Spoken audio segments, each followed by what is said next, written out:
skin. There was once upon a time a young fellow who enlisted for a soldier and became so brave and courageous that he was always in the front ranks when it rained blue beans.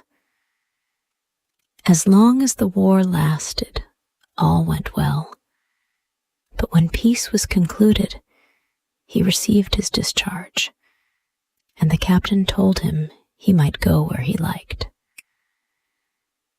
His parents, meanwhile, had died, and as he had no longer any home to go to, he paid a visit to his brothers and asked them to give him shelter until war broke out again.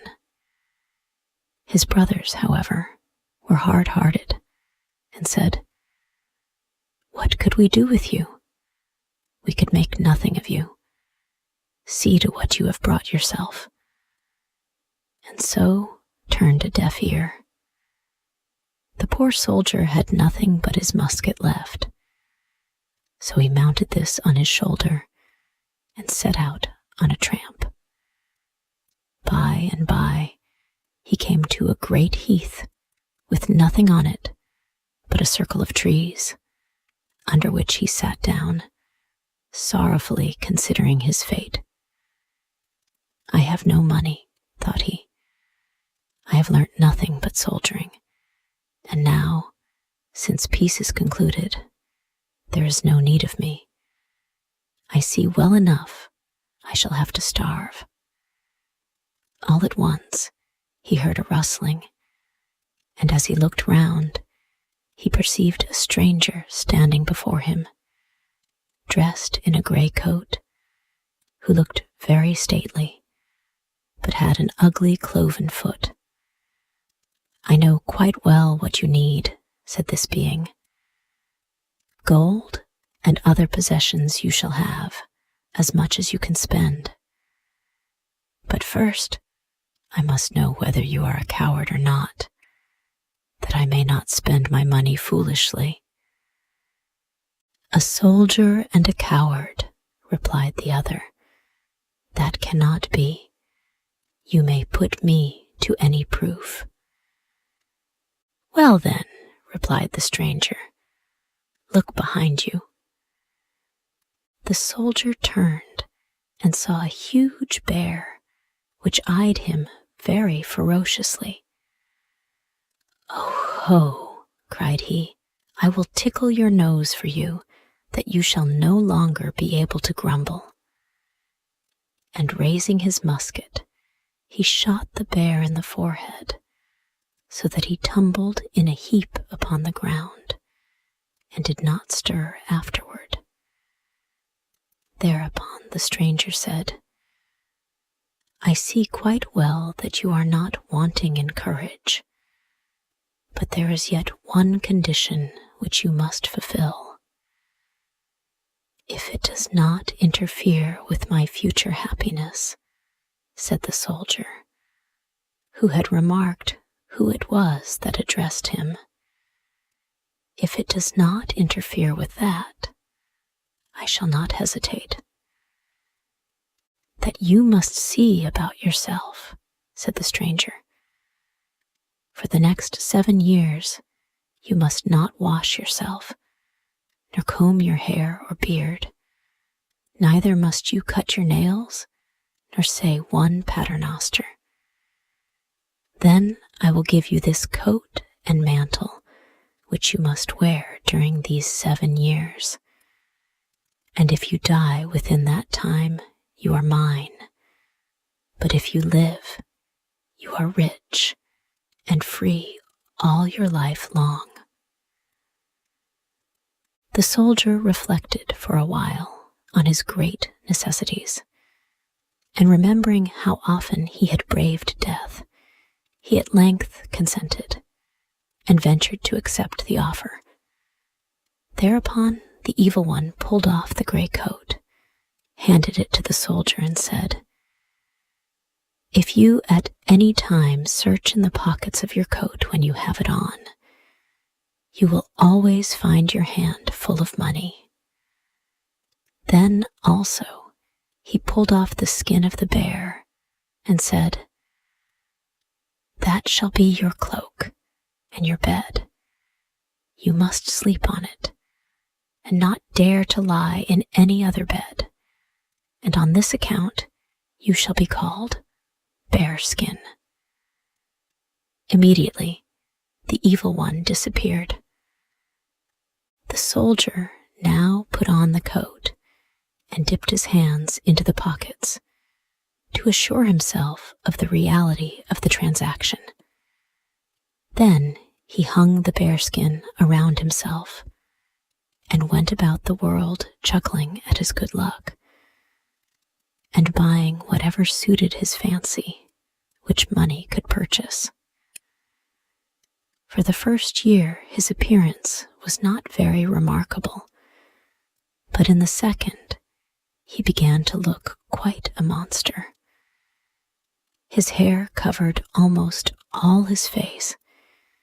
His beard appeared like a piece of dirty cloth.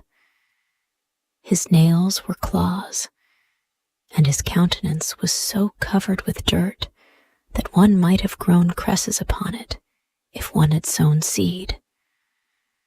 Whoever looked at him ran away. But because he gave the poor in every place gold coin, they prayed that he might not die during the 7 years. And because he paid liberally everywhere, he found a night's lodging without difficulty. In the 4th year, he came to an inn where the landlord would not take him in, and refused even to give him a place in his stables, lest the horses should be frightened and become restive. However, when Bearskin put his hand into his pocket and drew it out full of gold ducats, the landlord yielded the point and gave him a place in the outbuildings, but not till he had promised that he would not show himself, for fear the inn should gain a bad name. While Bearskin sat by himself in the evening, wishing from his heart that the 7 years were over, he heard in the corner a loud groan. Now the old soldier had a compassionate heart, so he opened the door and saw an old man weeping violently and wringing his hands. Bearskin stepped nearer, but the old man jumped up and tried to escape. But when he recognized a human voice, he let himself be persuaded, and by kind words and soothings on the part of the old soldier, he at length disclosed the cause of his distress. His property had dwindled away by degrees, and he and his daughters would have to starve, for he was so poor that he had not the money to pay the host, and would therefore be put into prison. "If you have no care except that," replied Bearskin, "I have money enough." And causing the landlord to be called, he paid him, and put a purse full of gold besides into the pocket of the old man. The latter, when he saw himself released from his troubles, knew not how to be sufficiently grateful, and said to the soldier, "Come with me. My daughters are all wonders of beauty, so choose one of them for a wife. When they hear what you have done for me, they will not refuse you. You appear certainly an uncommon man, but they will soon put you to rights." This speech pleased Bearskin, and he went with the old man. As soon as the eldest daughter saw him, she was so terrified at his countenance that she shrieked out and ran away. The second one stopped and looked at him from head to foot. But at last she said, "How can I take a husband who has not a bit of a human countenance?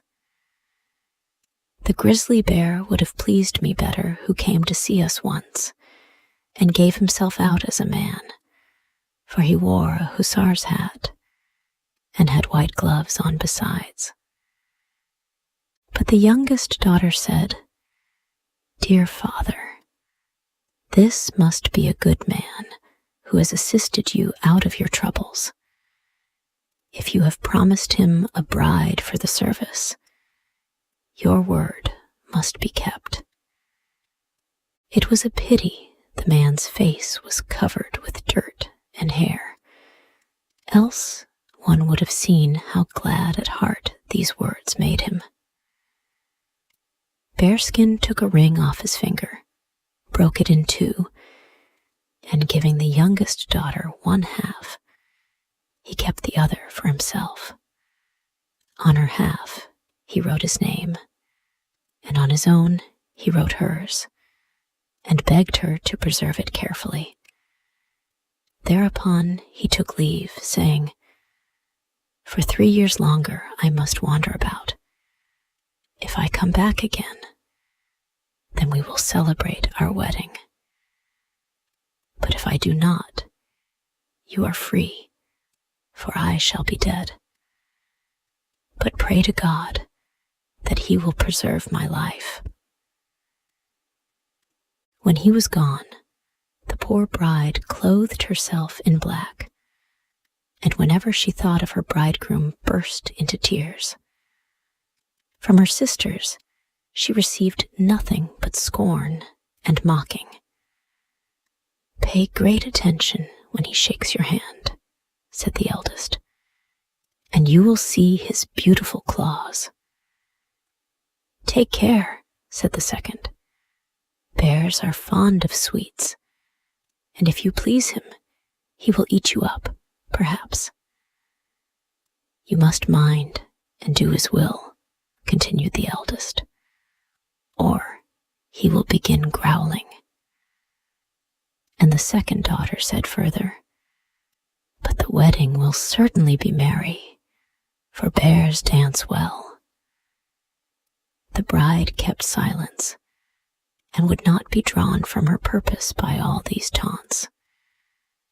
And meanwhile, Bearskin wandered about in the world, doing good where he could, and giving liberally to the poor, for which they prayed heartily for him.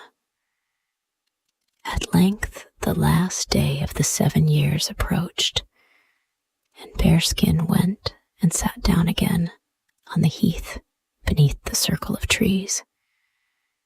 In a very short time the wind whistled, and the evil one presently stood before him and looked at him with a vexed face. He threw the soldier his old coat and demanded his gray one back. "We have not got so far as that yet," replied Bearskin. "You must clean me first." Then the evil one had, whether he liked it or no, to fetch water, wash the old soldier, comb his hair out, and cut his nails. This done, he appeared again like a brave warrior, and indeed was much handsomer than before. As soon as the evil one had disappeared, Bearskin became quite light-hearted, and going into the nearest town, he bought a fine velvet coat and hired a carriage drawn by 4 white horses, in which he was driven to the house of his bride. Nobody knew him. The father took him for some celebrated general and led him into the room where his daughters were. He was compelled to sit down between the 2 eldest, and they offered him wine and heaped his plate with the choicest morsels, for they thought they had never seen anyone so handsome before. But the bride sat opposite to him dressed in black, neither opening her eyes nor speaking a word. At length, the soldier asked the father if he would give him one of his daughters to wife. And immediately the two elder sisters arose and ran to their chambers to dress themselves out in their most becoming clothes. For each thought she should be chosen. Meanwhile, the stranger, as soon as he found himself alone with his bride, pulled out the half of the ring and threw it into a cup of wine, which he handed across the table. She took it, and as soon as she had drunk it and seen the half ring lying at the bottom, her heart beat rapidly, and she produced the other half, which she wore round her neck on a riband. She held them together, and they joined each other exactly. And the stranger said, "I am your bridegroom, whom you first saw as bearskin, but through God's mercy I have regained my human form and am myself once more." With these words, he embraced and kissed her, and at the same time the two eldest sisters entered in full costume. As soon as they saw that the very handsome man had fallen to the share of their youngest sister, and heard that he was the same as bearskin, they ran out of the house full of rage and jealousy.